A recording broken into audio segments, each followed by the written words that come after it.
Assalamualaikum warahmatullahi wabarakatuh. Alhamdulillah, pada kesempatan kali ini kita bisa bertemu kembali secara asinkronus pada mata kuliah statistika dan probabilitas data. Pada kesempatan kali ini kita akan membahas tentang salah satu komponen penting dalam statistika, yaitu validitas dan reliabilitas.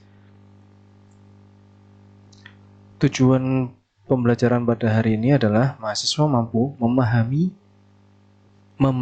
konsep paling dasar tentang validitas dan reliabilitas, kemudian mengaplikasikannya pada sebuah kasus. Validitas dan reliabilitas itu merupakan hal yang sangat penting dalam sebuah penelitian. Validitas itu digunakan untuk menunjukkan bahwa sebuah instrumen itu betul-betul tepat guna. Sedangkan reliabilitas menunjukkan bahwa sebuah instrumen itu konsisten. Jadi untuk validitas itu tepat guna, jadi siapa sasaran kita itu tepat. Jika reliabilitas itu untuk menunjukkan bahwa instrumen tersebut sangat konsisten untuk membedakan subjek. Konsep sederhana pada validitas dan reliabilitas yang pertama adalah misalkan ada kuesioner atau soal berupa instrumennya adalah sasaran tembak. Yang pertama, jawaban tiap responden yang ditanya menggunakan kuesioner atau ditanya atau dites menggunakan sebuah soal itu tepat pada sasarannya. Jadi misal kalau kita menggunakan soal integral berarti pada siswa SMA ke atas. Jadi nggak mungkin kita menggunakan soal integral untuk siswa SD. Yang kedua, jika pertanyaannya baik dan responden menjawab dengan baik pula, jadi di sini ada titik berat yaitu respondennya juga harus menjawab dengan baik, jadi tidak asal-asalan. Maka kita bisa mengatakan bahwa sasaran kita sudah tepat. Yang pertama, menembak sasaran secara konsisten tetapi jauh dari sasaran sebenarnya. Jadi bentuk contohnya seperti ini. Kita menembak di satu area tepat, konsisten terus-menerus, tapi masih jauh dari sasaran utama di sini. Yang kedua, nanti kita akan tunjukkan juga beberapa bentuk yang lain. Di bentuk pertama ini menunjukkan bahwa konsisten dan sistematis dapat mengukur pendapat responden dengan nilai, tetapi nilainya adalah nilai yang salah. Dan bentuk seperti ini dikatakan reliable, tetapi tidak valid. Jadi reliable alias konsisten. Nah, di sini dituliskan bahwa konsisten tetapi salah sasaran. Yang kedua, kita bisa menembak secara acak dan merata di segala tempat. Nah, tadi bentuk pertama seperti ini, sekarang bentuk kedua seperti ini. Jadi kadang-kadang tembakannya ini kena sasaran, kadang, tetapi tidak konsisten. Jadi kadang tepat, kadang sangat jauh, kadang di tengah, nggak mesti. Sehingga ini bisa dikatakan valid atau tepat sasaran, tetapi tidak reliable, jadi tidak konsisten. Tepat sasaran sebenarnya, ada yang tepat sasaran, tapi nggak konsisten tepat terus, jadi acak sekali. Bentuk yang ketiga, tembakannya menyebar dan secara konsisten menyimpang dari sasaran. Jadi tembakannya menyebar dan secara konsisten menyimpang dari sasaran. Jadi dia betul-betul tidak valid dan tidak reliable. Nggak karu-karuan. Maaf, ini gambarnya harusnya lepas ya, jauh semua harusnya. Yang keempat, dia konsisten dan tepat sasaran, bentuknya seperti ini. Nah, dia konsisten dan tepat sasaran meskipun ada sedikit yang melenceng, itu nggak masalah karena tujuan kita sebenarnya ke tengah. Nah, di sini sudah tepat sasaran dan dia selalu konsisten, nggak ada yang menyebar ke segala arah.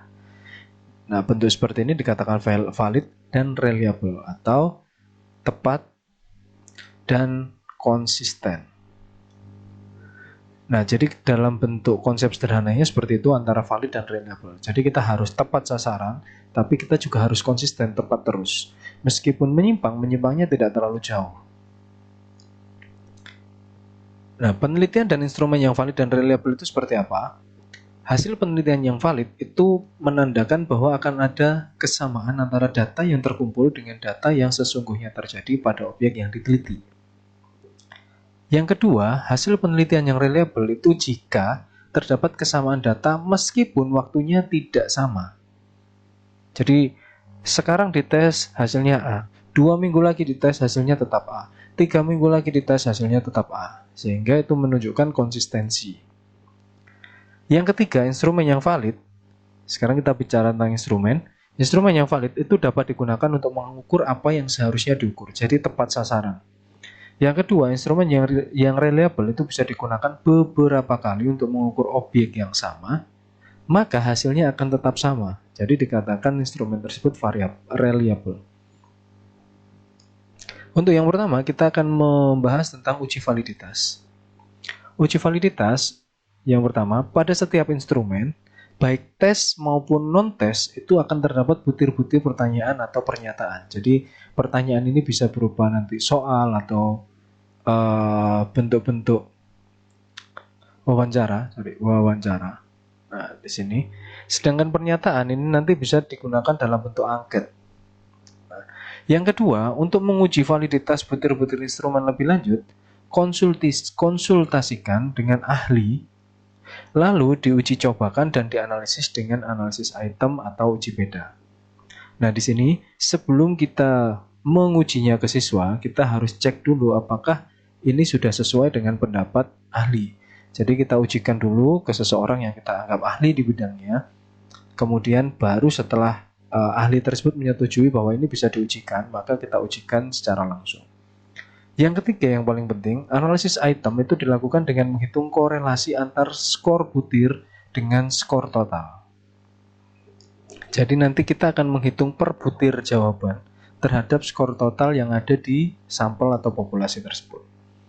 Yang keempat, item yang mempunyai korelasi positif dengan kriterium serta korelasi yang tinggi menunjukkan bahwa item tersebut mempunyai validitas yang tinggi pula.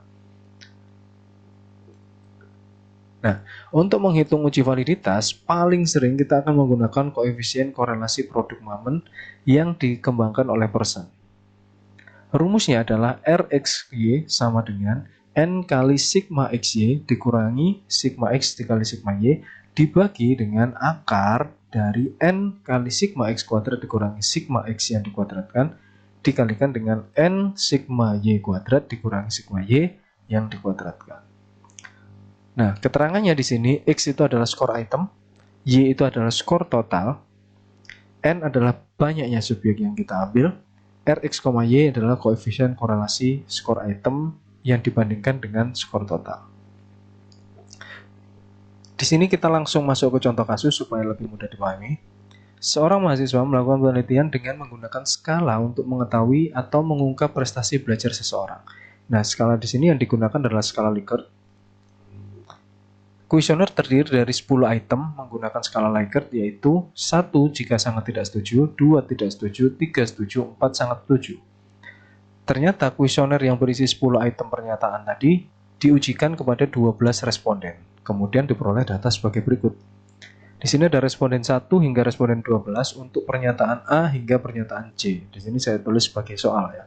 Soal A, soal B hingga soal C. Jadi ada 10 item pernyataan di situ. Hasil tiap responden macam-macam. Untuk soal A, responden 1 menjawab dengan setuju. Soal B dijawab dengan sangat setuju dan seterusnya sehingga skor totalnya adalah 33. Nah, dari sini nanti kita akan hitung, di sini sudah ada hasil korelasinya yang bisa kita hitung dengan beberapa macam cara. Bisa kita gunakan manual dengan rumus Rx, Y yang sudah disebutkan di slide awal. Kemudian kita juga bisa menggunakan Excel, bantuan Excel, atau kita paling mudah menggunakan SPSS. Di sini akan saya bahas yang menggunakan Excel. Untuk SPSS silahkan dipelajari sendiri karena cukup sederhana. Sekarang kita coba buka Excel ya.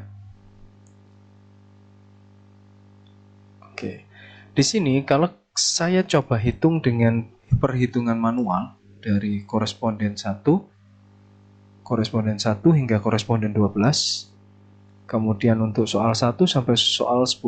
Jika kita hitung menggunakan rumus manual di sini, kita akan mengalami sedikit kendala ya, karena terlalu banyak rumus, terlalu banyak perhitungan yang akan kita gunakan. Tetapi diharapkan untuk mahasiswa bisa memahami pernyataan menggunakan rumus tersebut. Sekarang saya akan menggunakan rumus yang lebih sederhana. Kita menggunakan bantuan Excel secara langsung. Di sini nilai-nilai sudah saya input dari koresponden 1 untuk soal 1 hingga koresponden 12 untuk soal yang ke-10. Y menunjukkan jumlah dari skor yang diperoleh oleh responden 1. Kemudian di sini 32 menunjukkan hasil yang diperoleh dari responden 2 dari soal 1 hingga soal 10 dan seterusnya. Di sini ada X, yaitu jumlah skor untuk soal nomor 1, 35 untuk skor soal nomor 2 dan seterusnya. Di sini kita akan membuat yang lebih sederhana. Langsung kita gunakan Excel, yaitu Rx, Y di sini sama dengan persen dari B2 hingga B13. Sorry, ini coba saya geser ke sini ya, biar tidak. Nah, di sini Rx, Y saya ambil dengan rumus person dari skor soal nomor 1 dari, coba kalau saya mulai dari awal, sama dengan kita ketikkan person kemudian dari skor pernyataan 1 dibandingkan titik koma, kita bandingkan dengan skor total yang ada. Nah, di sini diperoleh 0,5343. Supaya kita lebih mudah, kita kunci untuk skor totalnya. Sehingga di sini untuk row yang L, untuk kolom yang L, kita beri tanda dolar untuk mengikat sel. Oke, kalau sudah berarti langsung kita kopikan hingga ke sel kolom K. Nah, di sini kita akan membandingkan hasil R tabel kita dengan hasil R hitung kita dengan R tabel karena kita menggunakan 12. Nah, kita bandingkan dengan 12 koresponden ya. Dengan 12 responden, maka di sini kita akan bandingkan dengan nilai 0,576 yang diperoleh dari R tabel. Jadi taraf signifikan yang kita gunakan adalah 5% di sini. Kemudian untuk 12 responden, sehingga nilainya adalah 0,576. Nah, hasil-hasil yang diperoleh ini akan kita bandingkan dengan 0,576. Di sini saya gunakan rumus valid atau tidak valid. Kalau kita hitung dari awal, sama dengan ini akan kita bandingkan jika nilai R hitungnya lebih dari 0,576, maka dia akan dikatakan valid. Jika tidak, dikatakan tidak valid. Nah, di sini. Oke. Kita enter. Maka karena ini 0,534 itu kurang dari 0,576 di sini, maka untuk pernyataan 1 atau soal 1 dikatakan tidak valid. Ini tinggal kita kopikan hingga ke berikutnya, maka diperoleh ada 3 pernyataan atau 3 soal atau 3 item yang harusnya tidak kita gunakan untuk penelitian. Sehingga item nomor 2 hingga item nomor 8 layak kita gunakan untuk penelitian. Ya, kita kembali lagi. Nah, di sini tadi karena kita menggunakan 12 responden, maka kita gunakan nilai 0,576 yang kita bandingkan soal A hingga soal C, maka bisa dikatakan tadi disimpulkan soal B hingga soal H atau soal nomor 2 hingga soal nomor 8 ini layak digunakan untuk penelitian. Sedangkan soal nomor A atau soal nomor 1, soal I, soal 9, dan soal C, soal 10 lebih baik kita hilangkan dari instrumen yang akan kita gunakan untuk penelitian. Baik, nanti kalau ada yang ingin ditanyakan silahkan didiskusikan melalui grup atau melalui Zoom. Kemudian kita akan lanjutkan dengan uji reliabilitas. Sangat bermacam teknik-teknik untuk uji reliabilitas. Di sini akan saya bahas dengan bentuk yang paling sederhana. Sebuah kuesioner itu disebut reliable atau handal atau konsisten. Jadi istilah lainnya memang konsisten ya. Nah, dikatakan konsisten itu jika jawaban seseorang jelas konsisten. Contoh pertanyaan seperti ini. Apakah gaji atau upah yang diterima memuaskan? Ternyata responden menjawab iya, memuaskan. Di pernyataan berikutnya ada pernyataan, apakah yang krusial untuk diatasi di perusahaan Anda? Nah, ternyata responden tersebut menjawab kenaikan upah. Dari pernyataan 1 dan pertanyaan yang kedua, pertanyaan pertama dan pertanyaan kedua, hasil jawaban dari responden itu menunjukkan ketidakkonsistenan. Di sini sudah dikatakan memuaskan, tapi kenapa ada permasalahan apa yang harus diatasi? Ternyata ada permasalahan tentang kenaikan upah. Nah, ini kan menunjukkan responden ini tidak konsisten. Jadi antara pernyataan 1 dan pernyataan 2 ini bisa dipertanyakan. Nah, hal ini menunjukkan ketidakkonsistenan pertanyaan dalam mengungkap sikap atau pendapat responden. Nah, dari sini reliabilitas dapat diukur dengan cara mengulang pertanyaan yang mirip pada nomor-nomor berikutnya, atau dengan cara melihat konsistensi dengan pernyataan yang lain. Oke, jadi seperti ini menunjukkan kalau ada bentuk yang tidak reliable. Untuk menghitung uji reliabilitas, kita biasanya menggunakan rumus Cronbach alpha.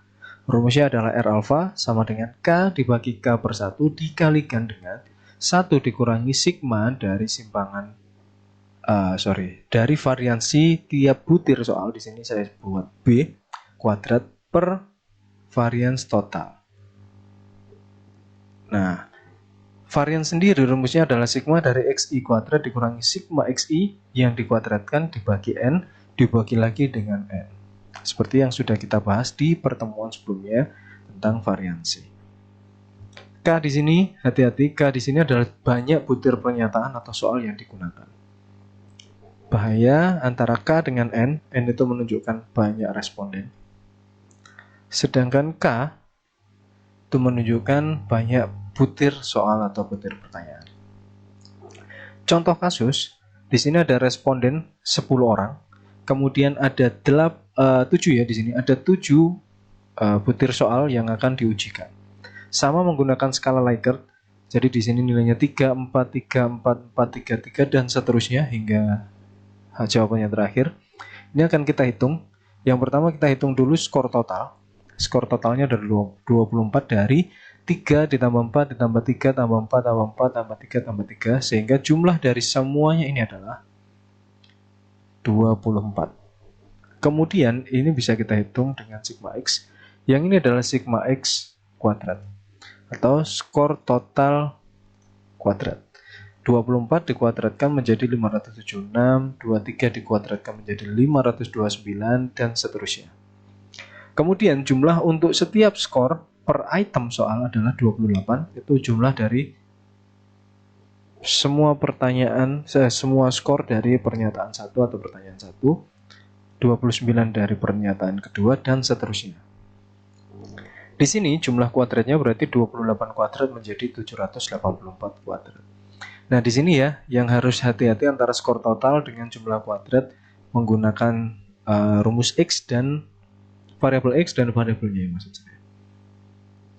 Di sini kita hitung dulu untuk butir soal 1, kita peroleh butir soal 1, sigma dari XI kuadrat min sigma XI kuadrat ini ya. Ini saya khawatir ada yang salah memahami nanti.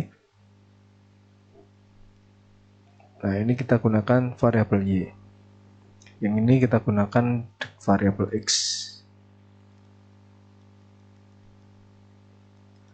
Nah, ini supaya tidak salah paham nanti. Sigma XI kuadrat dikurangi sigma XI dikuadratkan per N dibagi lagi dengan N. Jadi kita ambil 86 dikurangi 28 kuadrat per 10 sama dengan 0,76 dan seterusnya. Untuk sigma butir soal kedua 91 dikurangi 29 kuadrat per 10 dibagi 10 dan seterusnya. Kita peroleh nilai masing-masing 0,76, 0,69, 0,69, dan semuanya nanti dijumlah menjadi 5,29. Nah, dari mana asalnya? Kita tampilkan dalam bentuk Excel di set yang ketiga. Oke, di sini ya. Kita hitung varians masing-masing. Nah, untuk menghitung kita bisa menggunakan variansi dari B2 banding dengan B12. Jadi kalau kita hitung ya, sama dengan secara umum kita gunakan variansi untuk bentuk populasi. Oh, ini kurang geser sedikit sebenarnya ya. Oke, ternyata sudah pol. Sama dengan, saya hapus dulu. Sama dengan variansi untuk populasi Sorry, ini sampel. Nah, kita ambil responden ini titik koma terhadap skor total. Wih, saya salah ambil ya. Apa yang saya bandingkan di situ? Sama dengan variansi. Kan kita hanya hitung variansi per butir soal. Oke, hasilnya 0,76. Di sini hasilnya 0,969. Jadi sama dengan varian P dari butir yang kedua. Variansinya 0,69 dan seterusnya, sehingga ini bisa kita copy ke sana, dan jumlahnya di sini saya buat tebal, jumlahnya sama dengan jumlah dari B14 hingga 14. Jadi jumlah semua varian adalah 5,29. Nah, kemudian kita akan hitung varians totalnya juga. Varians totalnya kita ambil dengan rumus J12 di sini, sigma X kuadrat. Di sini ya, sigma X kuadrat. Kalau tadi di Excel, maksud saya di PowerPoint saya gunakan Y, di sini saya gunakan X supaya nggak bingung ya. Gini aja, kita sesuaikan dengan Y.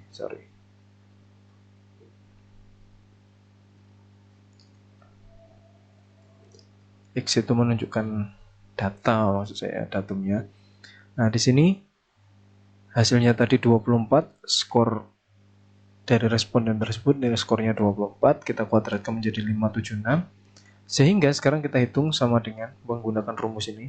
Varians total adalah sigma dari XI kuadrat, atau kalau di sini kita gunakan Y ya, sehingga sama dengan J12 atau 4647 dikurangi I12 211 kuadrat dibagi 10 dibagi lagi dengan 10 karena N-nya 10. Sehingga kita peroleh 19,49. Kemudian kita hitung Cronbach alfanya menggunakan rumus yang berwarna biru di sini. K-nya adalah butir soal, karena butir soalnya di sini ada 7.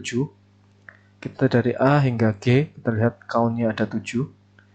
Maka sama dengan 7 dibagi 7 min 1 dikali 1 dikurangi K14 dibagi K15. Menggunakan varians populasi dan varians total. Diperoleh 0,85001. Nah, sekarang kita balik lagi. Kita tadi sudah dapatkan varians untuk per butirnya adalah 5,29, kemudian varians totalnya adalah 19,49.